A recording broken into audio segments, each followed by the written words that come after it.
Aujourd'hui, on va aborder les autotransformateurs.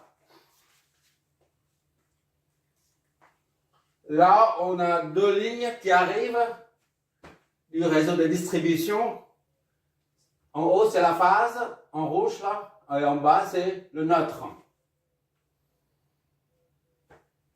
Et on a relevé avec un fréquence-mètre. La fréquence du réseau, c'est 50 Hz. Et on a relevé aussi la tension entre phase et neutre, c'est la valeur en amplitude, d'accord? Ça, la valeur maxi. Ça, c'est sinus. C'est une tension sinusoïdale avec un déphasage de 90 degrés. Tout ça se chiffre en volts. Voilà. Et tout ce qu'on a relevé. Et nous, on a un transformateur conventionnel, monophasé, d'accord? Donc le rapport de transformation est indiqué ici, 600 et 120. Quand il s'agit d'un rapport de transformation, on doit savoir qu'il s'agit de la tension efficace, d'accord? Sur un bloc transformateur. On voit ça, vol efficace. Ça implique des vols efficaces. Tandis que là, c'est la puissance apparente, vol ampères. C'est marqué comme ça sur les blocs transformateurs, ainsi que la fréquence de fonctionnement du transformateur. Là, on a une fréquence de fonctionnement du transformateur qui correspond bien à celle du réseau. Parce que des fois, ça ne correspond pas. On peut utiliser des transformateurs dont la fréquence de fonctionnement est différente de celle du réseau de distribution. Ou alors, lorsqu'on veut augmenter la fréquence de fonctionnement, comme les alimes à découpage, par exemple. Mais pour l'instant, on a une fréquence de fonctionnement du transfo qui est la même que celle du réseau, 50 Hz, d'accord? Et on a une charge R qui doit fonctionner sous 480 volts efficace. Ça aussi, c'est en vol efficace. Maintenant, il s'agit de déterminer le câblage qui permet d'alimenter la charge R. D'accord? La charge R. On ne connaît pas sa valeur. D'accord? Tout ce qu'on sait, c'est qu'elle doit fonctionner sous 480 volts efficace. Ici, on a 4, c'est-à-dire ici, on va raccorder la charge ici, à ce niveau-là. Voilà. On ne sait pas à quel niveau, mais la charge vient dessus, après. Soit ça, peu importe. Pour l'instant, on n'a pas besoin de savoir, mais on a une charge qui doit être alimentée par une source, par une tension de 480 volts efficace. D'accord? Il faut faire de sorte que la charge, avec ce transformateur, on arrive à alimenter la charge sous 480 volts efficace. Ça, c'est le primo. Secondo, on détermine la puissance apparente maxi que la charge peut tirer, absorber sous la tension requise, sous la tension 480 volts efficace. Et ce, sans provoquer la surchauffe du transformateur. D'accord? Il s'agit donc de la puissance disponible à la sortie du transformateur. Et quelle est la valeur correspondante de la charge? Là, on a 800, la source de tension, ça c'est la source, d'accord? Et ça, tout ce qu'on a.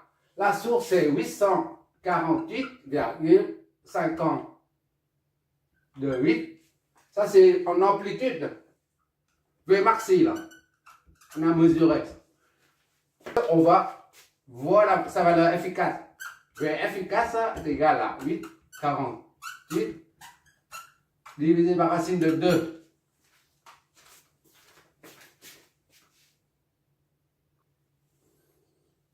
On va voir ce que ça donne en valeur efficace. Ça donne 600. D'accord? Qu'est-ce que ça signifie? C'est ce côté-là, ça fait 600. 600 volts efficace. Ça signifie ce côté-là, primaire, là, Ça c'est primaire, ça c'est secondaire. C'est une norme d'écriture pour un transformateur. Donc le primaire il est là. 600 volts efficaces correspond bien à la tension du réseau. Donc on va raccorder ça au réseau. Là c'est la dérivation là. On va raccorder ça ici là et là. Ça vient ici. D'accord?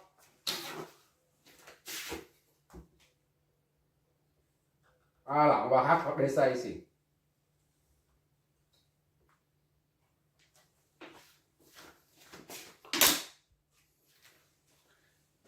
Et maintenant, qu'est-ce qu'on doit faire pour savoir comment ça fonctionne? On va faire ça déjà, on n'a pas besoin. C'est fini.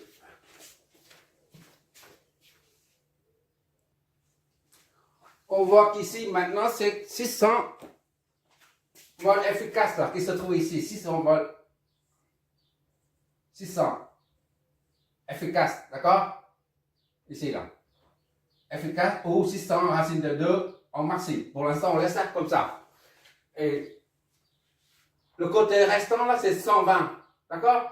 Et 120, on ne peut pas alimenter la charge qui exige 480 volts efficaces. Donc, il faut faire de sorte que, à la sortie, on obtienne 480 volts efficaces. Et pour ça, on va transformer ça en un autotransformateur. En général, un petit rappel sur un autotransformateur. J'en ai vu des comme ça là. Avec là, c'est à peu près que ça.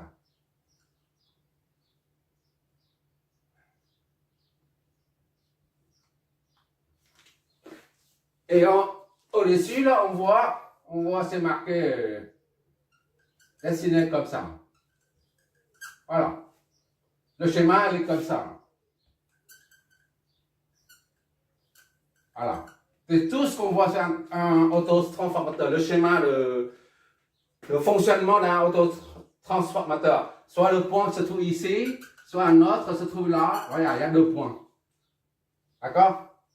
Et quand il s'agit d'un autotransformateur réglable, on verra ça. On peut régler. D'accord? Et on verra ça. Voilà. C'est-à-dire, on peut régler. Là, c'est le schéma qu'on voit sur les autotransformateurs. D'accord? Maintenant, on va convertir ça, et c'est un transformateur conventionnel. Maintenant, on va transformer ça en autotransformateur capable d'alimenter la charge EASO 480 volts efficace. D'accord? Et comme d'habitude, avant de câbler un transformateur en autotransformateur, il faut qu'on regarde le rapport de transformation pour voir si on doit faire une soustraction ou un câblage où on met en évidence la soustraction ou l'addition. D'accord? Là, on voit que 600 moins 120 est bien égal à 480. D'accord? Donc, il s'agit d'une soustraction là. Soustraction. Donc, maintenant, on doit câbler ce transformateur conventionnel de sorte qu'il y ait une soustraction pour obtenir 480 volts efficaces à la sortie afin d'alimenter la charge R. D'accord?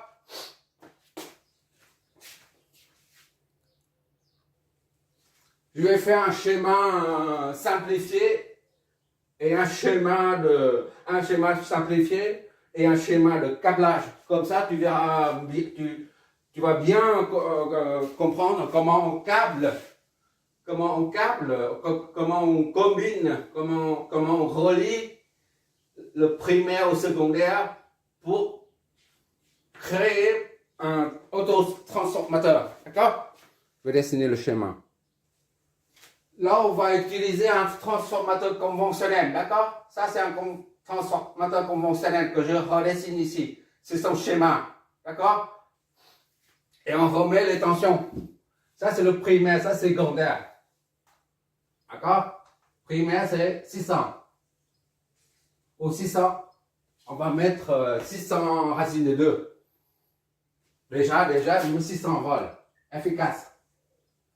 D'accord? Là, on traduit l'énoncé, là. Et là, c'est 120. Efficace. Et N est égal à deuxième divisé par la première. Donc, N600. Et 120. C'est 120 sur 600. C'est comme ça. Le N, c'est l'autre côté. C'est toujours ce côté divisé par ce côté-là. N. Mais sur les transformateurs, on voit ça en général. Le rapport de transformation. S1, c'est 15 kVA. S2, ce côté-là, 15 kVA. J'insiste là sur le rapport de transformation d'un transformateur, c'est côté primaire, attention au côté secondaire, divisé par la tension au côté primaire. D'accord? Mais sur les transformateurs, on voit toujours la tension primaire avant la tension secondaire. Mais lors du calcul, du rapport, on prend 120 divisé par 600. D'accord? Maintenant, je vais dessiner le schéma d'un... À partir de là, je vais en déduire le schéma d'un autotransformateur permettant d'avoir 480 volts. Déjà, le schéma de standard sur... Là, on va mettre les tensions. Ça, c'est le schéma qu'on voit sur les autotransformateurs. Ça représente la tension qui arrive de source. D'accord? Ce câblage permet d'avoir 480 volts à la sortie. Et pour ça, on va mettre les points ici. Ça et ça. Pourquoi on doit mettre ce point de marquage à ce niveau et le premier à ce niveau, mais pas ici par exemple, ou là par exemple. Tout simplement, on va ici là 400. On va mettre ici 400. 600 volts, efficace. D'accord? Et là, c'est... ici à là, c'est la même chose ici à là. C'est 600. D'accord? Et là, c'est opposé. C'est moins. Parce qu'on cherche la soustraction pour avoir 480. Les deux flèches doivent s'opposer. D'accord? Ici, c'est 600. Efficace. Et là, c'est 120. 600 moins, on va dans ce sens-là et ça fait moins. Ça donne 480, soustraction. D'accord? Et par conséquent, ça c'est à la sortie là. On a bien 600 moins 120. 480. D'accord?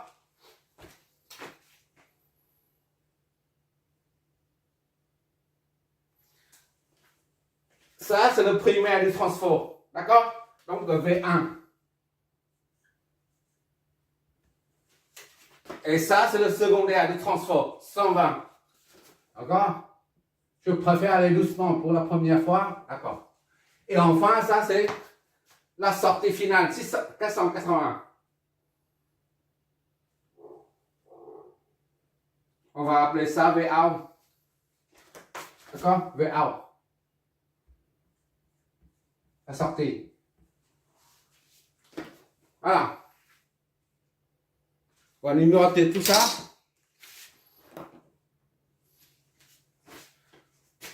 Un A, B, 1, A, B, C et D.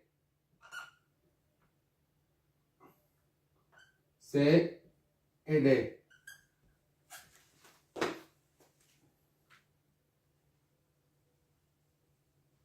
Voilà. Mais là, on a, ça c'est ce qu'on voit sur un autotransformateur. On voit ça, ce côté-là. Et éventuellement la source, hein, mais là, j'ai tout mis pour bien voir. Mais pour mieux comprendre comment fonctionne le câblage, je vais dessiner aussi, à partir de ce schéma, un schéma de câblage. On va visualiser physiquement, on va voir comment on câble un transformateur en un autotransformateur. Ce sera le schéma suivant.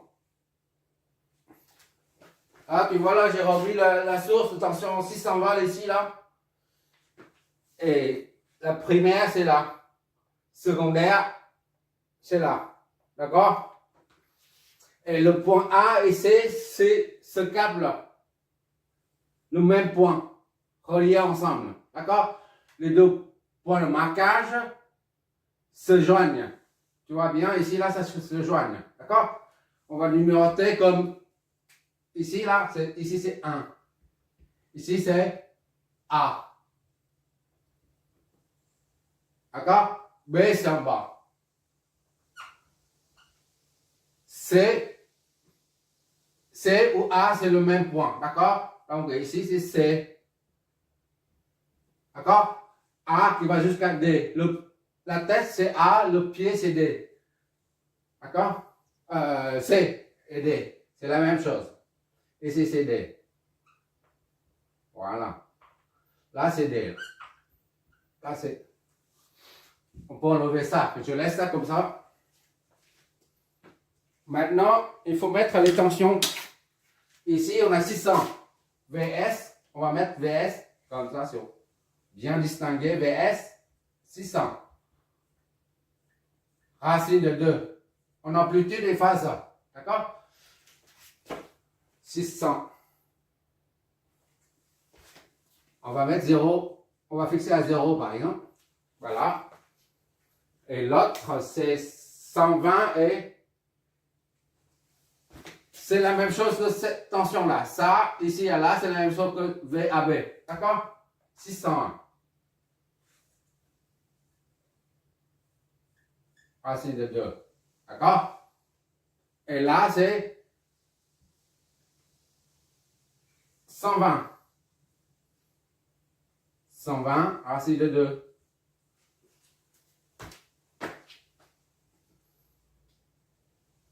V1, V2. Ça, c'est V1. Parce qu'au primaire. Secondaire, c'est V2. D'accord? On va voir la phase. Après. Et on va mettre les courants. I1, IAB et ICD. I0, on va mettre ici I0 là qui arrive là. I1.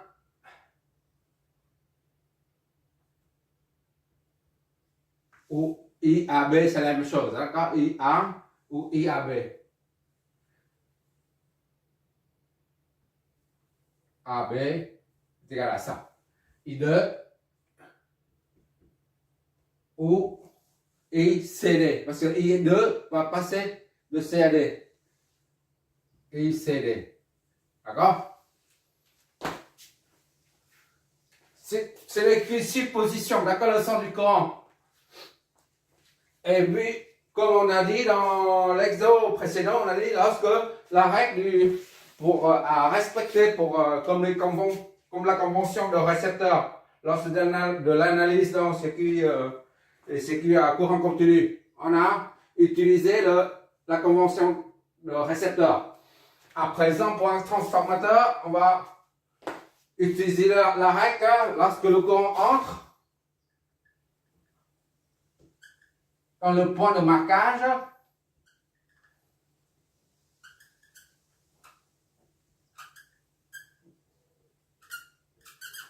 lorsque le courant entre dans le point de marquage est positif. La polarité, la tension aux bornes de la bobine est positive au point de marquage. D'accord? Et quand c'est positif de ce côté, l'autre c'est pareil, l'autre côté c'est pareil. Mais la flèche comme ça. Et lorsque le courant sort du point de marquage, le point de marquage est négatif. D'accord? La tension aux bornes de la bobine est négative au point de marquage. Et quand c'est négatif ici, l'autre côté c'est pareil. Négatif. Voilà. C'est une règle que les constructeurs nous disent à respecter. Et les simulateurs se basent sur ça pour faire la simulation. Ça, c'est le premier. Et la deuxième règle, c'est que lorsque les deux, ça c'est V1, ça c'est V2, I2, I1. D'accord? I2, I1, I2.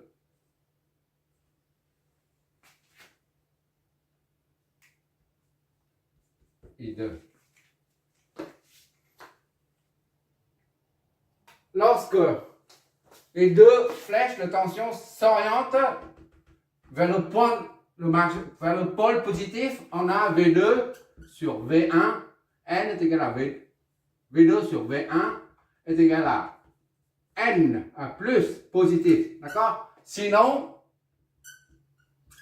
ça sera Vn moins N, négatif, d'accord? Un autre, à partir de là, on a déduit le rapport de courant. I1 sur I2 est égal à moins N, d'accord? Négatif. Quand les deux courants entrent dans le point de marquage. D'accord? Sinon, I1 sur I2 est positif. D'accord? Là, c'est deux règles à retenir absolument. D'accord? Pour pouvoir analyser un transformateur. Ça, c'est la condition sine qua non pour pouvoir analyser un transformateur. Si on ne retient pas ça, on ne sait pas comment circulent le courant et par conséquent les tensions. Je laisse ça quelque part, je vais effacer parce qu'on n'a pas assez de place.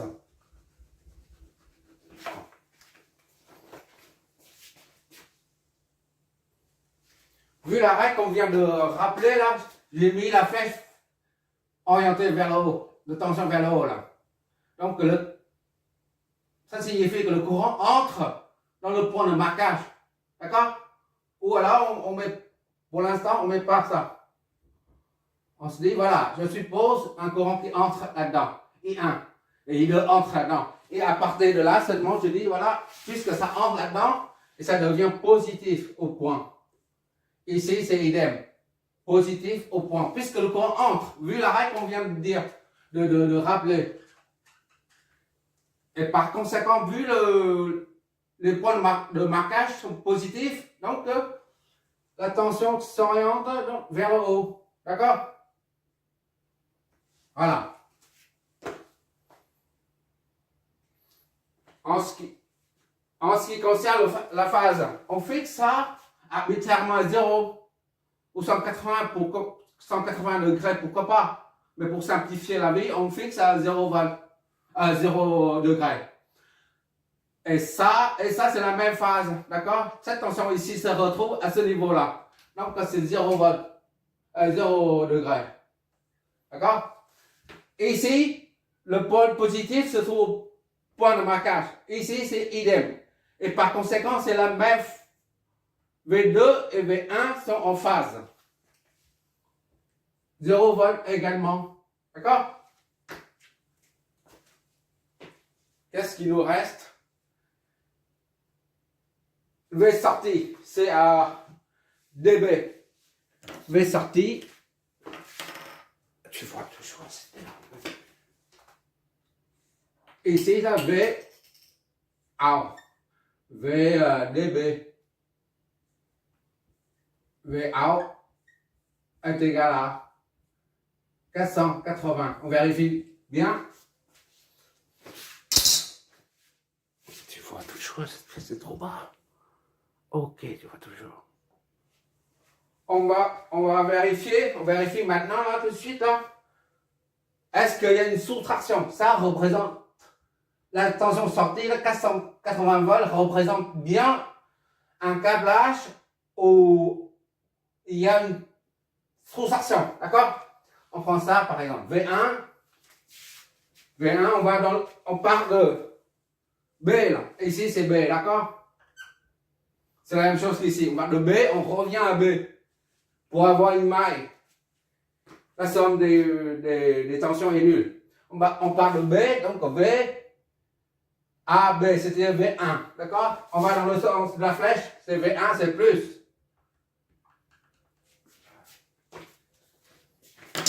V1,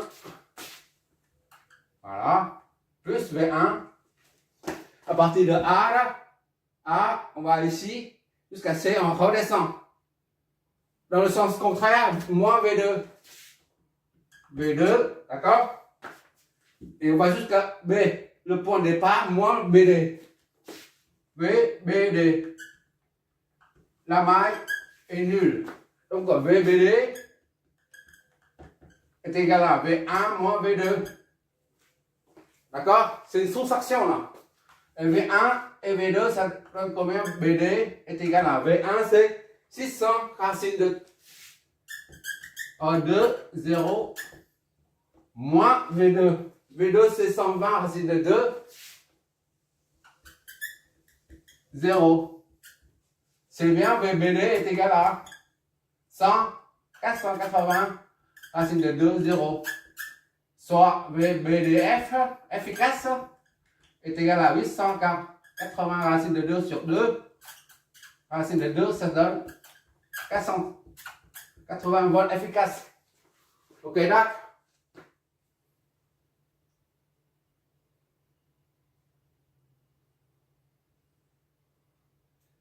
Ça, c'est DB. Hein. DB. DB.